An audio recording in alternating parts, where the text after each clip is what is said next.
if you're not familiar with 3D modeling, it can be a little bit intimidating. So I think when you're first learning how to use something like Lens Studio, it's okay to start with an existing 3D model and maybe learning about how to bring it in and different issues that you might encounter. I think is something that is good to learn in the beginning. So I'm on a site called Sketchfab. This is a site where you can get 3D models. You can download them. Some of them are paid, some of them are free. So I'm going to make a mask.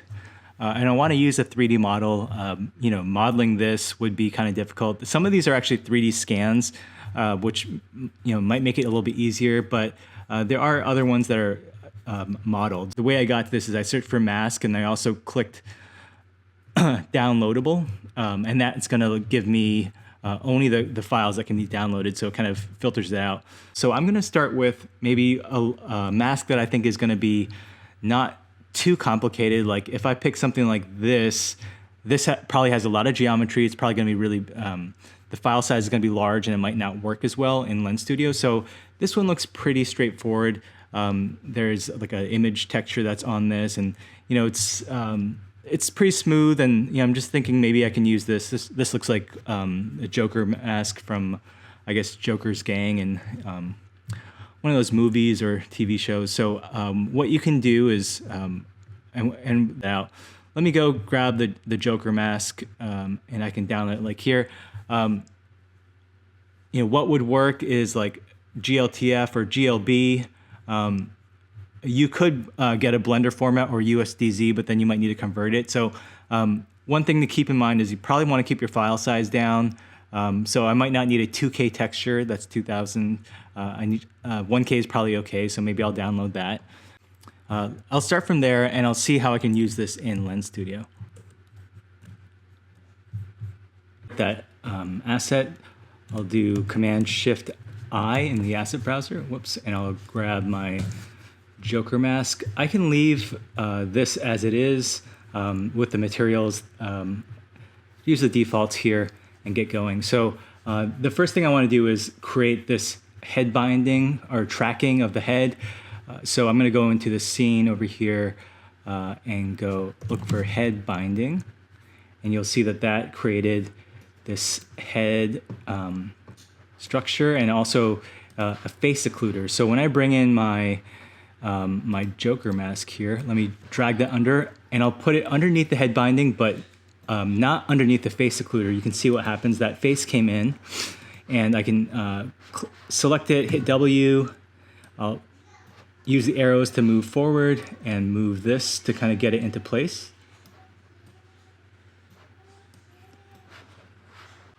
So when I bring this in, one thing I'm noticing is that the texture, the paint that was on this head, this face, this mask, what isn't there anymore. So if we go into the Joker mask itself, or if we click on, let's say, this mesh here, the Joker mesh, I can see that this Joker mask material is being used. If I go into materials, I can see what's down here.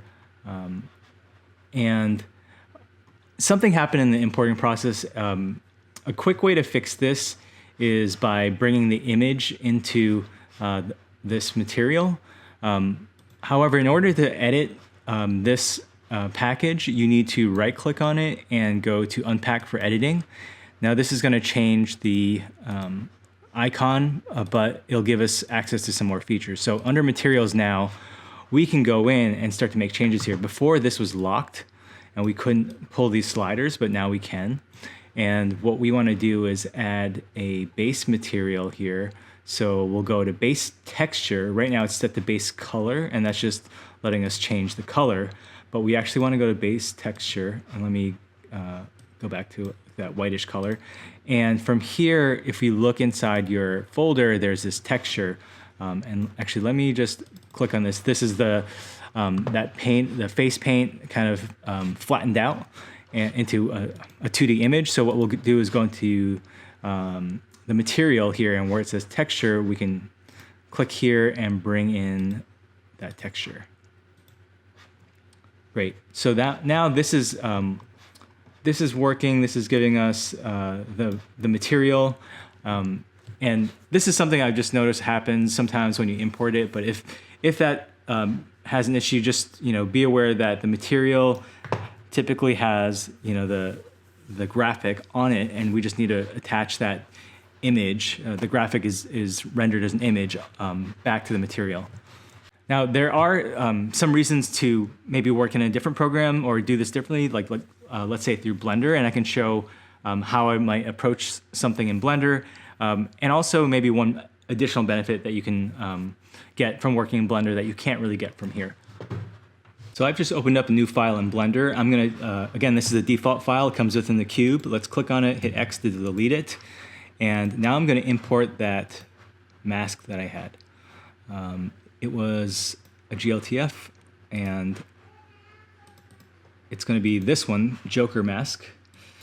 And if you look close, here it is. If you wanna scale it up, hit S, scale it up. Maybe I don't need to scale it up too much, because otherwise it's gonna be really big when I bring it into Lens Studio. I could just zoom in by using the mouse scroll wheel. Okay, so you're looking at this and maybe thinking, oh, there's no texture on it, but again, this is because of the mode that I'm in. It's just showing me the viewport shading. I think it's important to kind of understand that this is a mesh, and you can see how fine that mesh is here. Again, you do want to be careful that you're not going overboard with the polygons. I think this is within reason. So let's go into actually another mode here, which is the which gives you a more accurate preview of what's happening here. And what is nice about this is it has the right shader on it, so that you're going to get the reflections and light. Also, you won't have an issue with the image not being attached to the material. Let's export this out just to see what that looks like. I'm going to call this like mask 1. Then I also want to make a version where, we can also what I like about Blender is it's a little bit easier to edit, I think, some of the basic properties in here. So if you go to like the Joker mesh in here, you can actually get into the material itself, and you could get into this with more detail. Again, you could enter the shader menu, but what's nice about this is you can do things like pull up the metallic quality, maybe reduce the roughness, make it really reflective, or maybe make it somewhat less reflective. Maybe we'll find a balance here, and we can export this one out, and we'll just see the difference in between the two.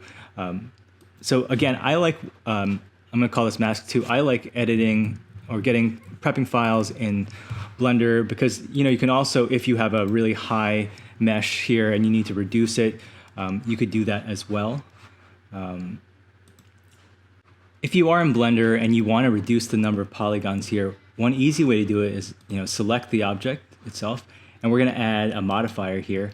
The one that we're looking for is called decimate, and this will allow us to reduce the number of polygons. So you can see the polygons here, and as I pull this ratio down, I can click and drag. You can see that the polygons are being reduced.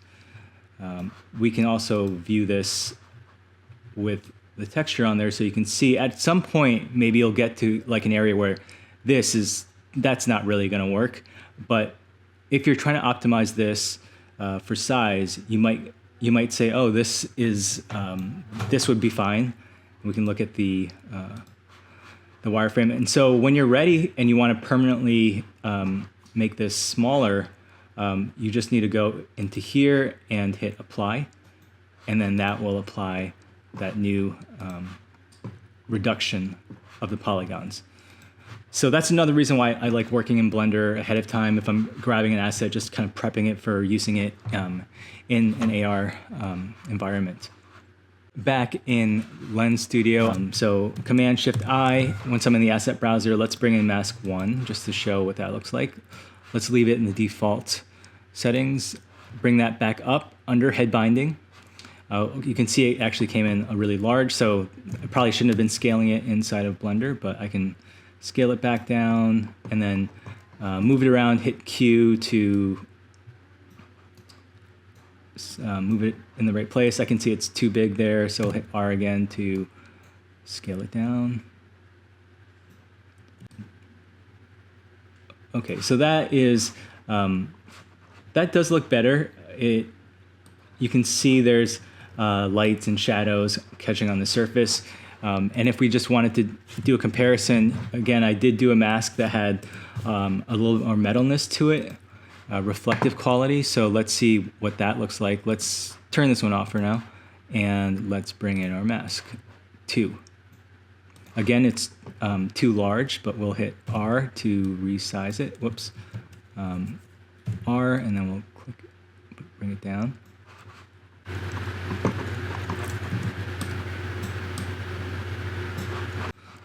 So this one's also actually pretty similar. I wonder if we can go in here and adjust. So just like the asset I imported directly, this is actually going to be locked, and I can't change some of the settings here. So again, I'm going to want to unpack this for editing. You select the item in the asset browser, and then you right-click on it and unpack for editing. And once you do that, you'll be able to access all the settings. And once you do that, it does change the icon, but then you can go into your materials here, and if you scroll down, you can actually tweak this to look, maybe how you want it to look in the app. I think sometimes it's hard to see unless you're in the environment. So maybe you could do something like this. Adding roughness kind of gets rid of the reflectiveness of it, and metallic gives it that kind of shininess. I'm just going to adjust this slightly. All right, so that is a quick overview of downloading a 3D asset from Sketchfab and then bringing it in, preparing it, playing with it. You can see what that looks like. And then if I want to preview this lens, I could send it to my phone. I could also turn on the webcam, and I have the mask on me here. Again, I can edit this around. Maybe if I want my eyes to line up, I could do that. Just be careful of scale and all. But there we go. This is, again, if you're not really comfortable modeling in 3D, I think it's okay to start with some starter assets or things that are free and online. And then hopefully once you get more comfortable with 3D, you'll be making your own assets.